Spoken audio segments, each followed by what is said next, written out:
maareeyaha hay'adda wadooyinka Soomaaliland Cabdiwaaxid Cabdulqaadir ayaa maanta waxa uu si rasmi ah xariga uga jaray dhismaha ay meel gelinaysay hay'adda wadooyinka Soomaaliland isla markaasna ay fulintiisa lahayd Oshad Construction Company iyadoo dhismahana uu ahaa xid lagu sameeyay bridge-ka ama batoga Yagoori kaasi oo burbur baan uu soo gaaray isla markaasna togu ka baxay goobihii uu hore ugu yeelay iyadoo markaasna cabasho baan ka muujiyeen dadka ku nool deegaankaasi sida xafladda xariga jarkan ay halkaas ka hadleen odayaasha iyo waxgaradka ku nool deegaankaasi iyo waliba duqa degmada Yagoori waxaana si rasmi ah goobtaasi xariga uga jaray maareeyaha hay'adda wadooyinka Soomaaliland ilaahay baa mahad leh hay'adda wadooyinka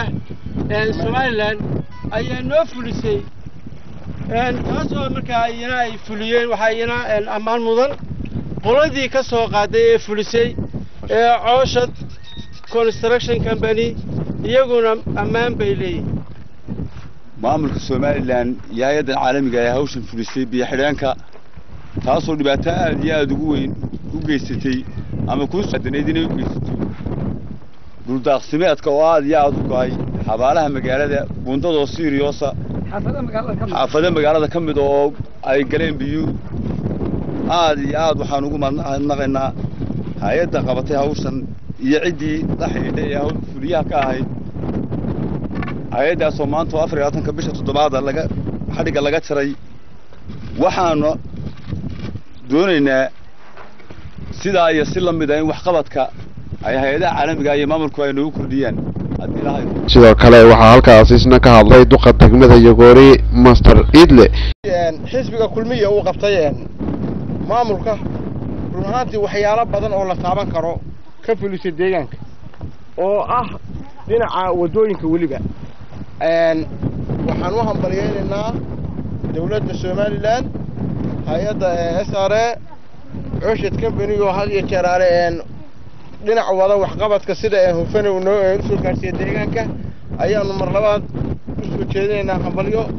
salaan kadib runtii maanta waxa farxad weyn noo ah inaanu aragnay mashruucii aan soo bixinay in maanta lagu guuleystay oo aanu ka qirano halkan shirkadeena runtii si wanaagsan farxad gelisay inay u dhistay annana hamigaygu guuleystay waxaa SRA sanadkii hore dhamaadkiisii ay samaysay qorshe sanadeed dalka oo dhan ah halkan qorshaha noogu ma jirin aanu ku tala galay sanadkan in wax laga qabto gudihiisa laakiin markii aanu aragnay aanu nimi baahida taagneyd ayay u baahatay in badbaadin degdeg laga galo taasoo nagu kaliftay inaanu priority-ga wixii noo yaalay aanu ka dhigno sidaana mashruuca ku bixino maantana waa ilaahay mahadii hadii wixii aanu ku soo bixinay lagu guuleystay oo la qabtay sidaad ka warqabtaan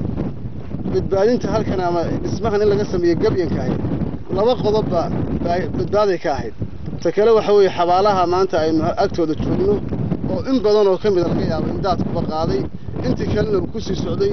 gidaarkii oo soo dumay bridge-ka Yagoori oo sida gudoomiyaha sheegay isku xidhaha albowlaha ah dalka oo isna khatar ku jiray labadaasiba ilaahay mahadiisa maanta way inoo badbaadeen insha Allah ta'ala waxaan rajaynaynaa in dhismahaasi uu noqdo mid waara oo noqdo mid lagu guuleysto isku soo wada duubo dhismahan ay maanta xariga ka jareen maareeyaha hay'adda wadooyinka iyo waliba maayarka degmada Yagoori ayaa wax weyn ka tari doona dooxa Yagoori iyadoo markaasna uu burbur baan soo gaaray isla markaana ay xilli roobaadku uu noqdo togaasi mid ay burburiyaan biyaha halkaasi maraya iyadoo sida ay noo sheegeen mas'uuliyiinta degmada Yagoori ay xuseen in togu ka dhaqaaqay booskii hore ugu jiray taasna ay keentay burbur badan oo soo gaaray iyadoo halkaasna uu dhibaato ku hayo xabaalo ku dhawaa oo haatan uu gaaray togu balse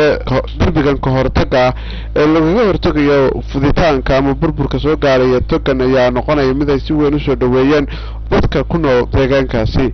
maxamed Cusmaan Cabdinuur telefishinka caalamiga Soomaali Channel degmada Yagoori ee gobolka Sool